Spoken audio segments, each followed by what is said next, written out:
All right, here we go. Once again, handing out show prep for the entirety of the rest of the Heathen community. That's right. Welcome again. Here we go. I'm going to use it. I'm going to use it right now, Sinead. Get ready for it. Probing the depths of the heathen psyche. But we'll leave the rest of it out.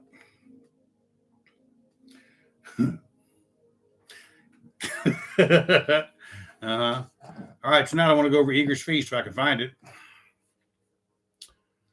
Do.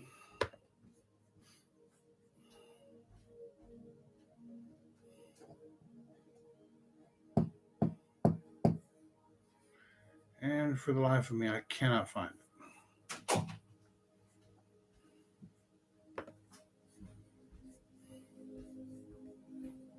But seeing as is one of the most important poems that I've come across with regards to identifying how people ought to work together, I think it's very important that we discuss it and clarify it. So let's get underway, shall we? And we begin. Dimension hopping terrorists of the male ego that we are.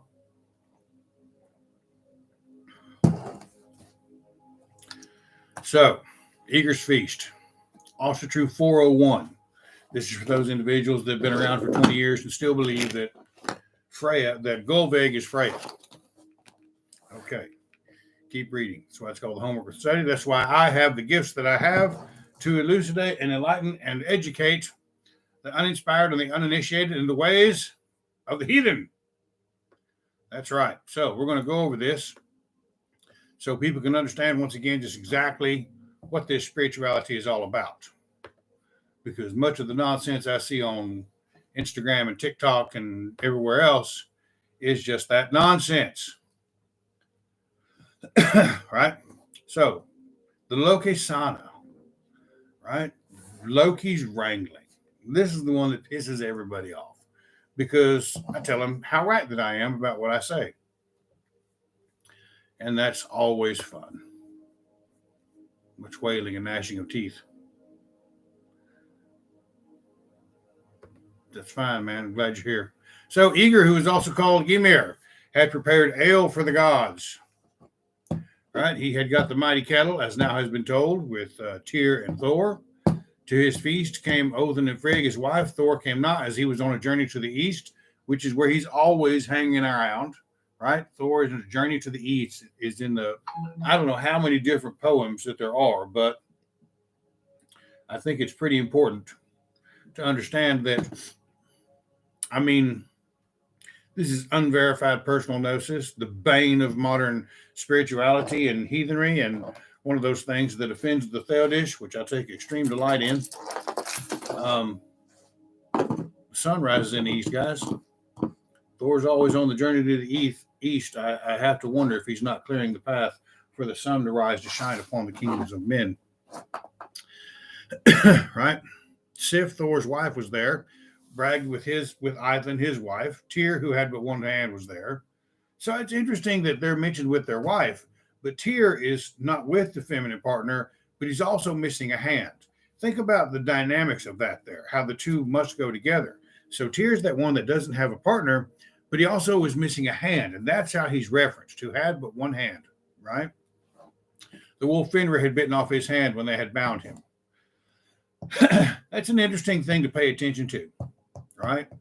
Now, technically, his partner was a goddess named Zisa, who was still on. She is the lady in red on the Augsburg City Hall, where prayer was made and sacrifices offered before a battle with the Romans, in which Augsburg was successful, to the goddess Zisa, which is a cognate of Tyr.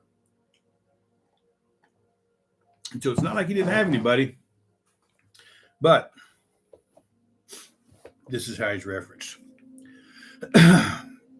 There were Njord and Skadi, his wife. So at this time, Njord and Skadi are together. Frey and Freya, and Vithar, the son of Odin. Loki was there, and Freya's servants. Now, these are Frey's people. Big Veer and Bela. Many were there of the gods and elves. So this is a big get-together. And Aegir had 2 serving men, Fimifang and Eldir. Glittering gold they had placed in the firelight. The ale came in of itself, and great was the peace. So this is a good time. There's been a lot of preparation for this. All the good people are there, right? And it's kind of what we want when we pull our people together. We want our good people to be around us, so that the glittering gold. It's reminiscent of the golden age of Asgard, before the 3 all-powerful female Jotuns entered, right? So the same principle applies here. So those 3 all-powerful female Jotuns entered Asgard, the love of gold, the bewitching of men's minds, and the horse thief. All of those negative things that corrupt the thought process of individuals. Now we have the same setup here. We have this glittering golden dinner party that's under the sea, that's in this wonderful kingdom that's underwater, which is the absolute conduit of spiritual energy, that all of these people are enjoying this peace, this great peace and feast, and just a good time. And there's one asshole. Loki might not endure that. The guests praised much the ability of Aegir's serving men, and Loki might not endure that, and he slew Fimifang. Then the gods shook their shields and howled at Loki and drove him away to the forest, and thereafter set to drinking again. Loki turned back, and outside he met Eldir. Loki spoke to him. So this is where we get into the details. This is where we get into Loki being a Karen, right? Or a Kyle, or whatever they're called, right? Just going to stick their nose in some business. Everything is going good in life. And there's always one bastard that brings it up and is like, well, I'm blah, blah, blah, blah. You're not giving me enough respect because I know how to do all this. That's the guy at work that's always bitching about, this place would fall apart if it wasn't for me. But no, it wouldn't. They'd hire somebody else the next day, and I'm somebody else, and I guarantee can do your job because there's a pattern on how to do it. There's a pattern how to do it. There's a work instruction. There's a block of instruction. There's 2 other people that have been doing it for 20 years longer than you. No, it won't fall apart. When you retire, guess what? It'll keep on going just fine. But since we've never done anything but work in a factory, we got to figure out how to make ourselves feel important. And that kind of righteous indignation is a poison to the human spirit, but it's also a corrosive element to the bonds of everyone around them. It's negative energy all the way through. People that are always have a negative comment, the first thing they say, why do they say that? Why is the first thing to come out of their mouth something negative every damn time? Those are not people we want to associate or deal with, is it? Those are not people. Those people that can't enjoy a good belly laugh, that don't have the ability to really step in the plate. They're the ones that will, if somebody's getting more praise than them, well, they're going to take them out. I know people like that now. Every time I have some kind of success, there's always somebody the very next day more than willing to slander that little polite character assassination of water cooler gossip and half-truths. And nothing is more dangerous than a half-truth, to do their best. If you've surrounded yourself with good people, it won't matter. If you've built the team with good principles of leadership, it won't matter. But Loki can't take it. He's going to push it. He's going to slide right in there like he thinks he knows something, right? Speak now, elder, for not one step further shalt thou fare. What ale talk here do they have within the sons of the glorious God? So he's asking questions. Are they talking about me? Are they in there running their mouths about me? Well, that's the only way he can feel important. He's done a terrible and grievous harm to this serving person. He has taken his life. Somebody else was talking good about somebody doing something good, and instead of trying to measure up, instead of being appreciative, instead of practicing gratitude, instead of being a part of this great peaceful gathering and letting someone else enjoy the limelight, oh no, I'm going to go ahead and kill him. That doesn't seem like somebody I want around me. Eldir spake of their weapons they talk, their might in war, the sons of the glorious gods. From the gods and elves who are gathered here, no friend in words shall thou find. So he's telling him, he's like, look, our people are in there talking about the great things they've done. They're talking about their great weapons, their might in war. You're just a backstabbing cunt. You're not going to find any friends in there. You don't have that privilege. You don't have that. You don't have those accomplishments, right? You're the chief backbiter and deceiver of the gods. Well, Loki says, well, in I shall go into Aegirs Hall for the fain I would see. Well, I'm going to go in there anyway because Full-on Karen mode. Bale and hatred I bring to the gods, and their mead with venom I mix. That's right. Come on, sister. Right? Full Karen mentality. The elder spake, if it now goest to Aegirs hall, and fain the feast would see, and with slander and spite would sprinkle the gods, think well lest they wipe it on thee. Right? It's like that kindergarten comment, that kindergarten insult. What you say to me goes back on you, blah, blah, blah. Bethink, elder, if thou and I shall strive with spiteful speech, richer I grow in ready words, if thou speakest too much to me. So he tells him right there, listen, anything you say, I'm going to use as an insult, and I'm going to tell them that you said it. You can't trust an individual like that. You can't work with them. There's no common ground with them. Every meter of speech has to be measured against an individual that will take it and use it to their own benefit. I can't tell you how many times in the course of all the books I've written and all these deals I've done and how many times somebody has taken something that I've said to benefit themselves. They're still doing it. Right?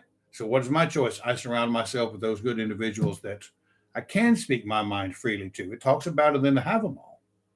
Right? Don't mince words with a buffoon. Trouble is, sometimes we can't always identify the buffoon, can we? We got to count on the individuals that are around us. So Loki spake, Thursday I come into this thine hall. I loped from a long journey to ask of the gods that one should give fair mead for a drink to me. Everybody goes quiet. This bastard had the balls to show up again. He had the audacity to come in here like he knows what he's talking about, even though we have all run him off. Right? There's always that one person. Everybody in the room hates him with a passion, but for some reason they've weaseled their way in there and they have a right to be there. Why, see ye silent, swollen with pride, ye gods, and no answer give. At your feast of place in a seat, prepare for me, or bid me forth to fare.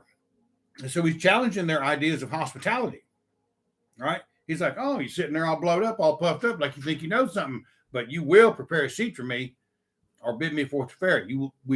That would be a denial of hospitality, wouldn't it? And that's not the kind of thing we want. So Bryan speaks up, a place in the seat will the gods prepare, for no more in their midst for thee. For the gods know well what men they wish to find at their mighty feast, and that ought to clear it up right there for everybody. Bryan, he's the one that speaks up and says, no, you know what? I don't think we want you at this feast. Matter of fact, I know we don't want you at this feast. We know the kind of people we want to associate with us. And that ought to be clear indication for everyone that approaches these gods of what the caliber of man they need to be to approach them. Right? Not some namby-pamby bunch of nonsense that they make up, or as I feel that it should go this way, and I burned the candle and took a bath and a rosemary with some sage and meditated and found this wonderful connection and polished my crystal, and all of a sudden I knew that Freya jumped forth from Odin's head. We have a clear writing right here for everybody to see, a place in the seat, for the gods know well what men they wish to find at their mighty feast. Now, there are no commandments in here, but I will tell you this, there are some you ought to, and we call them the 9 noble virtues. Now, if people don't want to follow that, you go right ahead. But don't come up to me wearing a hammer talking about how much you know or feel or think, or how you understand how this is really what's going on. And don't. Because if you're not living that life according to them virtues, I'm not going to sit here and say, well, come on in and have a seat at my table then. I do not automatically grant someone the word brother because they wear a hammer.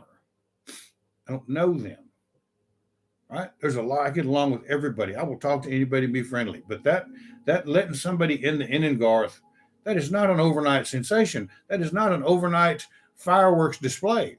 That is something that takes a long time. And even then, I have had people in the middle of that were part of my Inengarth do the right about face and stab me in the back so they could move forward and they got what they wanted. And now they're a Gothi or they're some kind of special something, and people need to pay attention to them, and they still don't know. Come here from Sikkim like a drunken coonhound.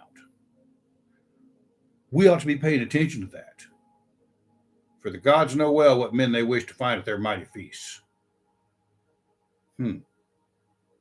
So, if I feel that connection and I live this life, should I not begin to expect magnificent things?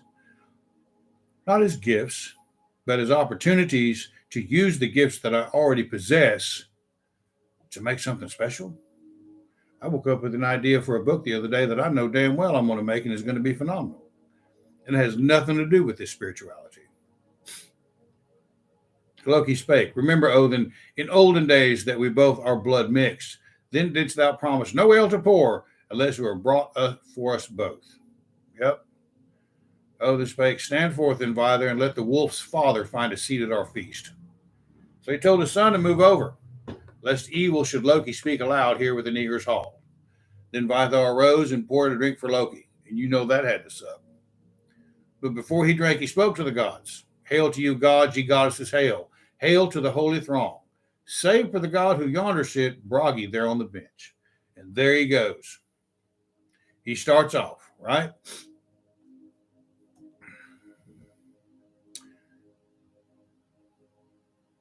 So Bragi spake, a horse and a sword for my hoard will I give, and a ring gives Bragi to boot. Thou hatred thou makest not among the gods, so rouse not the great ones to wrath. So he insults him. The first thing he does is, look, man, you're fixing to get yourself in some water you can't get out of, and I am not going to help you. I will give you this if you will shut your damn mouth. Now, Loki spake, in horses and rings thou shalt never be rich, Bragi, but both shalt thou lack. Of the gods and elves here together meet, least brave in battle thou art, and shyest thou art of the shot. Now, why Loki taunts him with cowardice is not clear. For poetry, of which Bragi was the patron, was generally associated in the Norse mind with peculiar valor, and most of the skaldic poets were likewise noted fighters. Now, also of the Odin and Loki swearing their blood brotherhood, there's no account of that incident anywhere. But they were often so allied enterprises that the idea is wholly reasonable. The common process of mingling blood was carried out quite literally, and the promise of which Loki speaks is characteristic of those in which in the sagas often accompanied the ceremony. Okay, so there we have some interesting, those are the footnotes. Those are the kind of things you have to understand when you read the tale. Because if we don't understand the footnotes, we're liable to interpret that in the easier, softer way. We will approach them. We will seek to join the company of the gods in the same way the two characters at the beginning of the Gylfaginning and the Skarpamal do, by coming the way of the river, the way of the snake in disguise, sneaking their way in. This is another example of coming in with aggression. You owe me. I am one of your kin. I stand before my gods. Blah, blah, blah. Look, man, I don't know anybody that has become enough of a man to stand in front of a god. That means you've capitalized upon all of the gifts that you have to stand in front of your gods. But now, I digress. Now, were I without as I am within, and here in Aegirs hall, thine head would I bear in my hands away, and pay the price of thy lies. So he told him right there, and I'm going to cut your head off. Loki spake, in thy seat art thou bold. Not so are thy deeds, Bragi, adorner of benches. Right? Go out and fight if angered thou feelest. No hero such forethought has. Now, this is about the time that Bragi's about had enough. His wife jumps in. Well, prithee, Bragi, his kinship way, since chosen as wish son he was, and speak not to Loki with such words of spite here within Aegirs hall. She's trying to calm him down. She's trying to say, hey, Bragi, it's okay. We know he's a fuckstick. Loki can't figure it out, right? Be silent, Itham. Thou art, I say, a woman most lustful in love, since thou thy washed bright arms didst wind about thy brother's slayer. Okay? Now, this is kind of an interesting thing. The goddesses who, finding that their husbands are getting the worst of it, take up the cudgels with Loki, all find themselves confronted with undeniable fact in their own careers. Gefjon and Freya are silenced in similar fashion, right? But this is a very humanistic approach to perceiving that. right? So if they are gods and goddesses, and we are just men, and we have not capitalized upon all of the gifts that we have, if we have not stepped into that realm of the divine and been able to walk the rainbow bridge, if we have not been able to adorn any of those names, various names of heaven, there's a dozen different names for the heavens at the end of the skull carpal model that no one ever talks about. If we haven't got the ability to do that, if we haven't made the connection that our thoughts create our reality and all things go our way, how can we sit here and call this goddess of youth, the most lustful in love? Who are we to characterize and identify how she interacts with the other divine beings, the very forces of nature in the universe? Yet Loki goes with it, right? So here he is. He's a representation, once again, of our baser human natures. So not only is there the base Jotun nature that you find so many of the gods have come from, you have the base human nature to contend with as well. Is that a parallel from the Jotun to the divine, from the human to the divine? Is that a possibility? I submit to you that it is. It may not be in this realm, but you can get pretty damn close to it. I done spoke to Loki, I speak not with spiteful words here within Aegirs hall, and braggy I calm who is hot with beer, for I wish not that fierce they should fight. Gefjon spake, why ye gods twain with bitter tongues raise hate among us here? Loki is famed for his mockery foul, and the dwellers in heavens he hates. So I didn't like, all right, that's enough. Don't do this, or I'm going to just let him go. And Gefjon, she speaks up, right? This is the goddess, those that divergent, they attend her, right? She's the one that took half of that king's land, right? He got to fooling around, thought he was king shit, and she took half his stuff. Bam, half done. You're like most men in America these days. Some woman got a hold of him and got half his shit, and now he's done. Now he's got to figure out how to find some kind of spirituality to help him figure out why he failed in such a dramatic fashion, right? Might not be the goddess you want to fool with if you're an eagle-minded kind of individual like Loki. But he can't keep himself shut. So Loki spake, be silent, Gefjon, for now shall I say, who led thee to evil life? The boy so fair gave a necklace bright, and about him thy leg was laid. Huh, okay. Now this is where Odin speaks up. Mad art thou, Loki, and little of wit. The wrath of Gefjon to rouse? Odin knows she took half that old boy's stuff. She's fixing to take half his too, and maybe more. For the fate that is set for all she sees, even as I, methinks. So this tells us that Gefjon knows the future. That is something that is uniquely a Cedar kind of event that Odin kind of possesses. But he had to make great sacrifice for it. He had to sacrifice an eye. He had to hang on the tree, pierced in the side by himself. Gefjon was born with it. So this is an interesting thing to understand.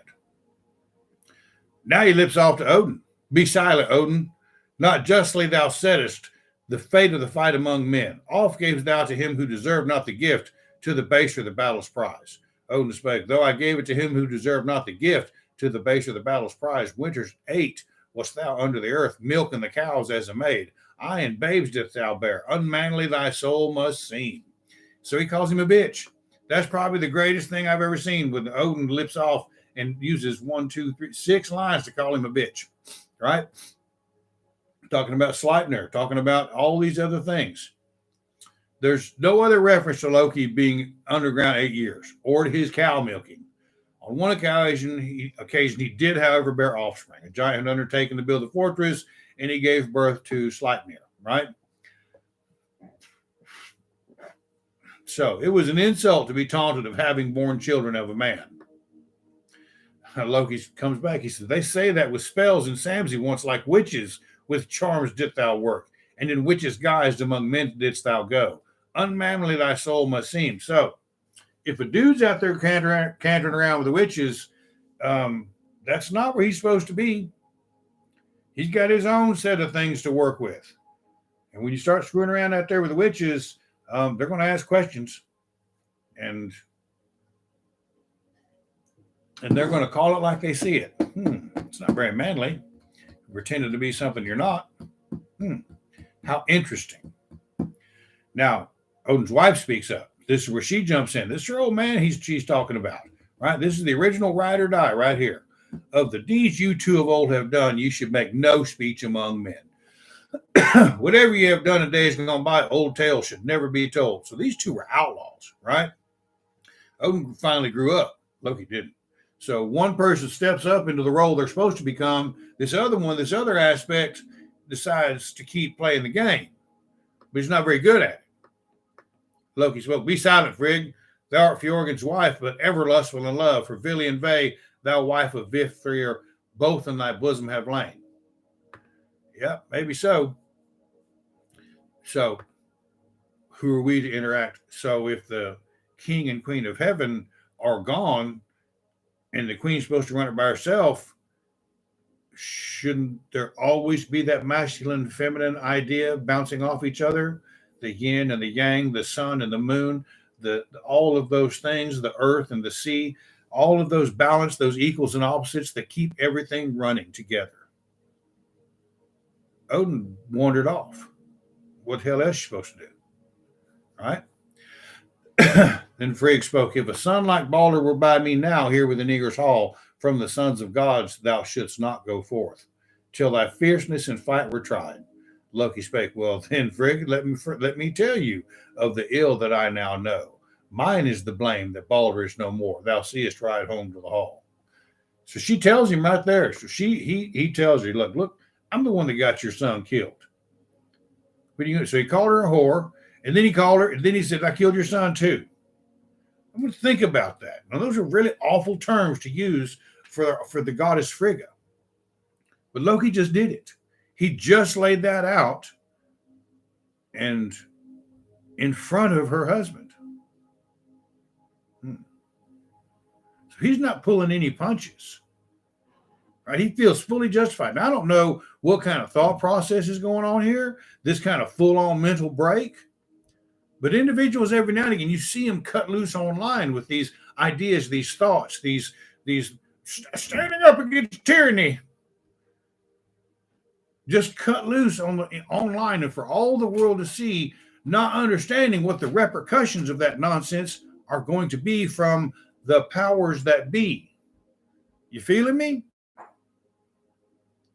This is where Freya speaks up, right? "Mad art thou, Loki, that known thou makest the wrong and shame thou hast wrought. The fate of all does Frigg know well, though herself she says is not." So not only does Gefjon know the future of men, so does Frigga. So now we have this common idea woven through the idea of the Aegirs that the future they know. And Freya's sitting here saying, "You are retarded. You have lost your mind." Loki's not going to hear it. You're not just a woman. You're going to tell this man what to do. "Be silent, Freya, for fully I know thee. Sinless thou art not thyself of the gods and elves who are gathered here, each one as thy lover has lain." Freya spoke, "False is thy tongue, and soon thou shalt find that it sings thee an evil song. The gods are wroth, and the goddess is all, and in grief shalt thou homeward go." So he's calling all the girls easy, and he's calling all the dudes weak. Now, you got to have a set of big brass balls to go in there. No, you don't. You got to be gloriously stupid. So when I hear somebody say something about how they truly understand the nature and the character of Loki, this is what I'm thinking to myself. Oh, how so? Loki spake, "Be silent, Freya.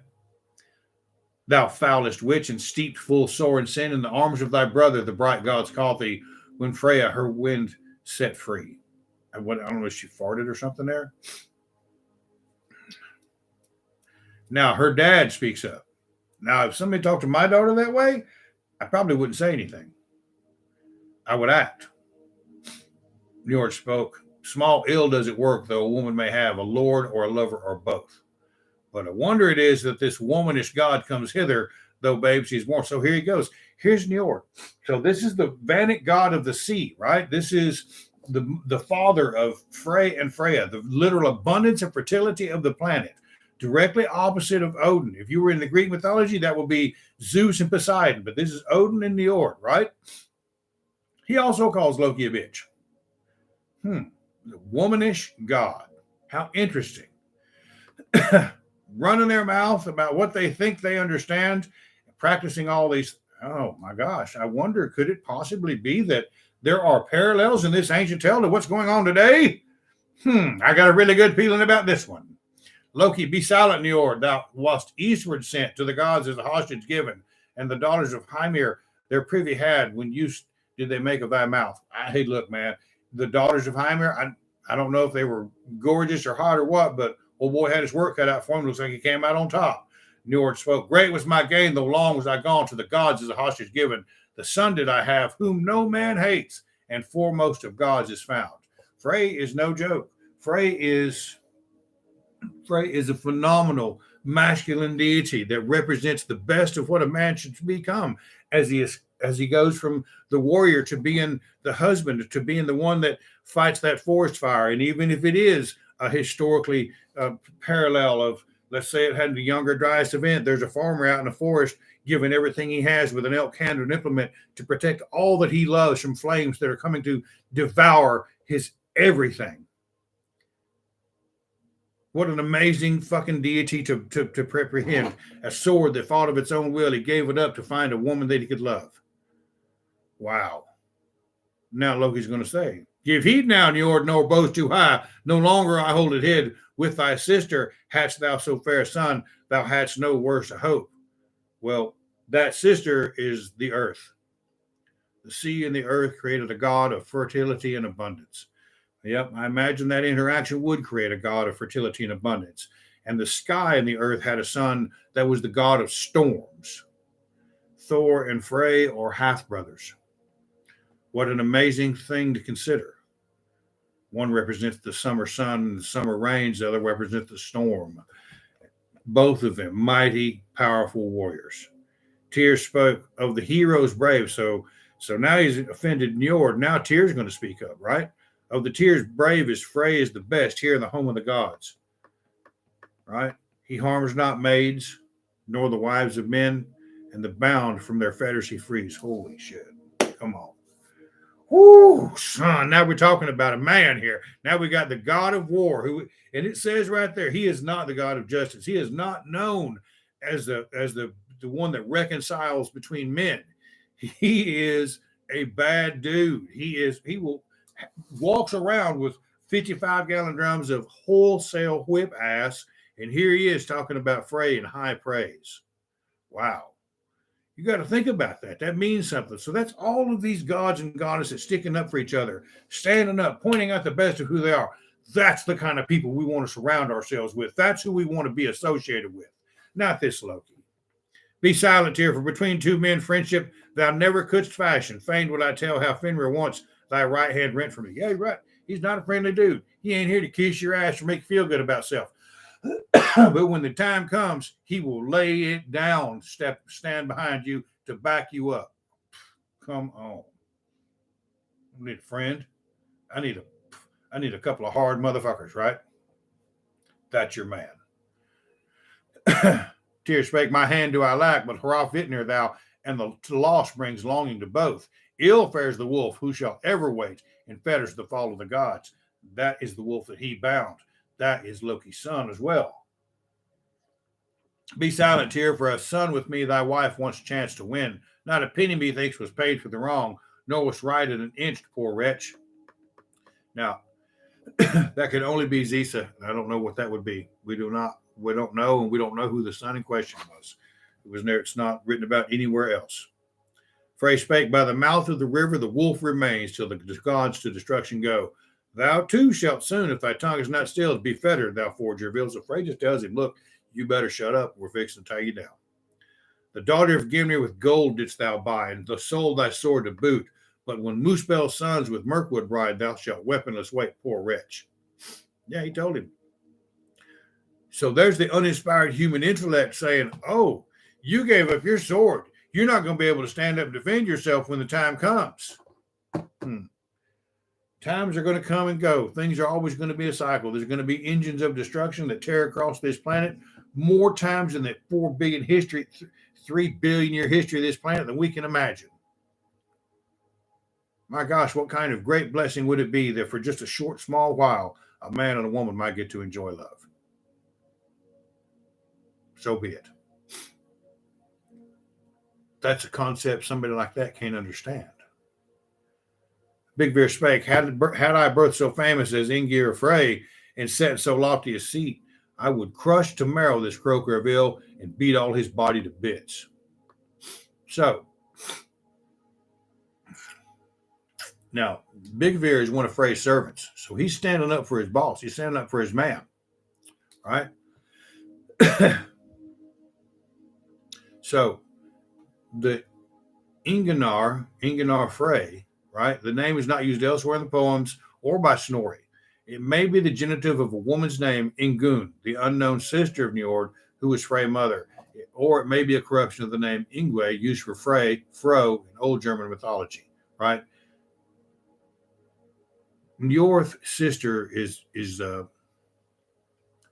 Jord. So Njord and Jord, there you have your connotation. The Inginar being Njord's sister is not proper. I wish they would take that out of there. Loki spake, what little creature goes crawling there, snuffling and snapping about? At Frey's ears ever wilt thou be found, or muttering hard at the mill. Big Veer spake, Big Veer my name, and nimble am I, as gods and men do grant. And here I am proud that the children of Hropt together all drink ale. He's got a seat at the table. So here we have the direct opposite of Loki. An individual that has a seat at the table, but has done not a damn thing to justify or earn or recognize the precious gift that he's given by having a seat at the table. And Big Veer said, look, man, I'm just a man, but I have a seat at the table. And this is why I have made the most use of the gifts from the gods and the men that I have. And I have earned my seat at the table. And you will not insult these people that I so value. Heimdall spake. Now, Heimdall is the one that kills Loki at Ragnarok. Drunk thou art, Loki, and mad are thy deeds. Why, Loki, leavest thou this not? He is the god of light, and he's a complex cultural deity that was in the Rigs Thula, right? He's the son of Odin and born of 9 sisters. In the last battle, he and Loki slay one another. So you have the high-minded watchman that determines who can get into this group of individuals, like at this table, like Big Veer, right? Loki's already in there. He was grandfathered in. What a thorn in the side, right? Of the man, of the watchman of the gods. For drink beyond measures will lead all men, no thought of their tongues to take. So if you're going to be a drunk, look, man, if you're going to be stupid, you better be tough. Plain and simple. Loki, be silent, Heimdall. In days long since was an evil fate fixed for thee. With back held stiff, must thou ever stand as warder of heaven to watch. Look, man, when it comes to things like that, duty with back held stiff, would you go ask any of those guards at the tomb of the unknown soldier what it's like to walk that particular way, to march back and forth, to guard these men that laid down their lives for the protection of this country, and to do so in Washington, D.C., when we have the most corrupt ideologies going on up there that we can begin to imagine. With back held stiff, must ever they stand proud to guard the tomb of the unknown soldier, those men that died. We don't know who they are. They gave the most powerful possession they have for a dream. Skadi spoke, light art thou, Loki, but longer thou mayest not in freedom flourish thy tail. On the rocks the gods bind thee with bowels torn forth from thy frost-cold sun. So Skadi is the wife of Njord at this time and the daughter of the giant Thiazi, right? Loki caused her father's death, right? Playing his fool-ass games. And to make one of the conditions of Skadi, of Loki getting out of that, was they had to make Skadi laugh. So he tied a goat to his balls, and the goat jumped around and tugged on him and made her laugh, right? On the rocks, the gods bind me with bowels torn forth my frost-cold sun. I was first and last at the deadly fight. There were Thiazi we caught. So she insults her dad. He's like, look, I caught that too, right? Skadi spake, wert thou first and last at the deadly fight? There where Thiazi was caught. From my dwellings and fields shall ever come forth a counsel cold for thee. So whatever she offers, the cold goddess of the goddess of the cold mountaintop, she's going to have a hard time. Then Sif came forward and poured mead for Loki in a crystal cup and said, Hail to thee, Loki. Take thou here the crystal cup of old mead. For me at least, alone of the gods, blameless thou knowest to be. So she's Thor's wife, right? She's a good woman. He took the horn and drank thereon. And he, alone thou wert, if truly thou wouldst, all men so shyly shun. But one do I know, full well methinks, who had thee from Lorithi's arms, Loki the crafty and lies. So he tells her, he's like, all men so shyly shun, but one do I know, full well methinks, who had thee from Lorithi's arms, Loki the crafty and lies. He's bragging about assaulting her when he cut off all her hair. This old boy ain't got no common sense. But there's people that operate like that all over. Every time they see a good thing, the first thing out of their mouth is some negative connotation, or it's going to screw us over, or they're going to do this, or they're going to do that. No one cares, right? The immediate thing comes out of your mouth is a negative comment. No one gives a shit. It is not the language that ensures a successful upward mobility in the corporate world, in your own business, in your own spiritual practice, in your personal life. It is not the language that builds the kind of people around you that this crowd represents. And it is example after example of what not to do. And then Thor came forth and spake, unmanly ones cease, or the mighty hammer Mjolnir shall close thy mouth.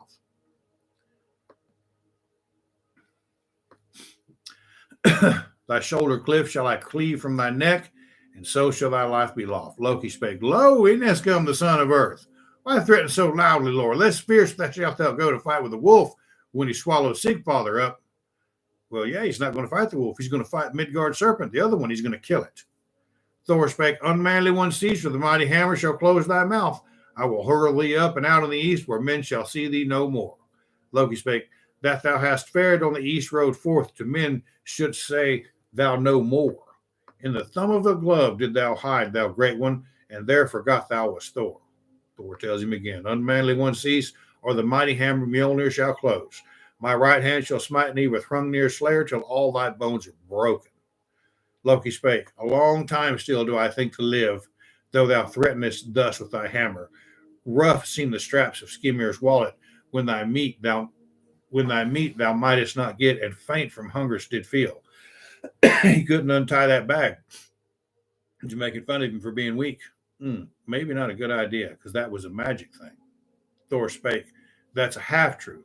Nothing more dangerous in the world than a half-truth, and nothing more infuriating than having to deal with somebody's half-truth. Unmanly one, cease. Again, with the unmanly one. Might want to pay attention to that. It's the fifth time he's been called a bitch in here. Or the mighty hammer, Mjolnir shall close thy mouth. The slayer of Hrungnir shall send thee to hell and down to the gate of death. Right?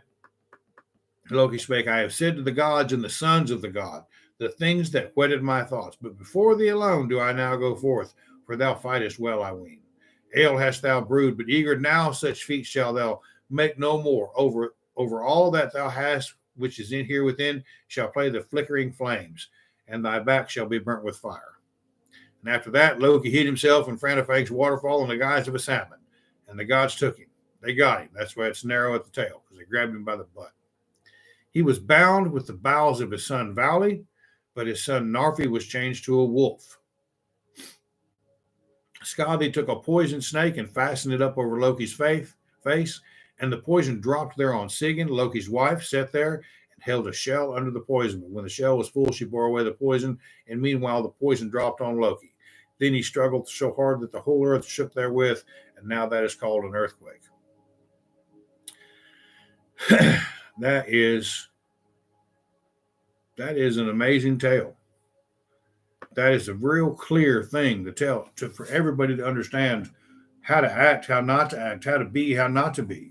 There's a real clear set of instruction on how to run your life, how to live a good life, how to be welcomed and respected by the gods, or how to be resisted and bound and put away by the gods. For me, that story is a very clear indication, and those thoughts, that whole idea, that whole parallel, every time a negative thought shows up in my head, it contends with all of the positive thoughts I have in the exact same way. Well, who else do I call on other than my faith?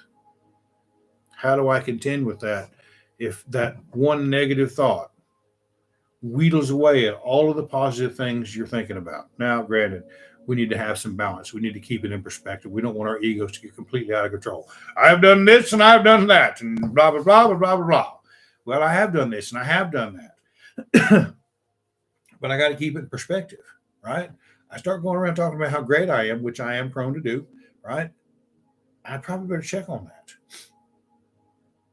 Not to limit myself, but to keep myself in proper perspective, that I might be welcomed at that table and able to celebrate somebody else's greatness and able to appreciate someone else's kindness and able to appreciate the people that are in my life and able to appreciate this glory, this glorious, magnificent filter that has allowed good people in my life. They come and they go like the seasons in the year, but they're all wonderful, except for those ones who are only there to see if they can measure up, outdo you, or ride your coattails. And they do exist. And then they spend great and inordinate amounts of time slandering you when you don't do what they think you should do.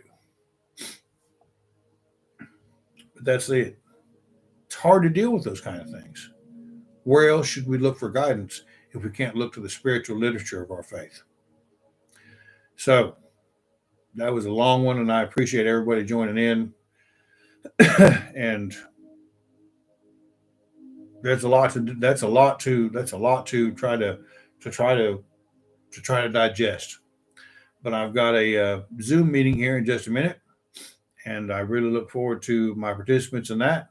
If you would like to be a part of your own personal Zoom call, feel free to reach out to me. We can get you set up, and we can get something going, and we can build a program about the goals that you want to achieve in life. I can help you with that. And if I can't, I'll tell you, and I'll point you where you need to go, though you might not like it. At any rate, thank you, everybody, for joining in today. That is one of my, I can't say it's my favorite, but it's certainly I love all those tales. They all have such powerful meanings that resonate with me. It just helps me to feel alive. It helps me to feel grateful, and it helps me to appreciate that I followed a faith that has made a difference in my life. So I appreciate everybody joining in. Tomorrow is Monday, and we all know what we need to do. We grab it by the nose and we whip its ass, right? El Vidal.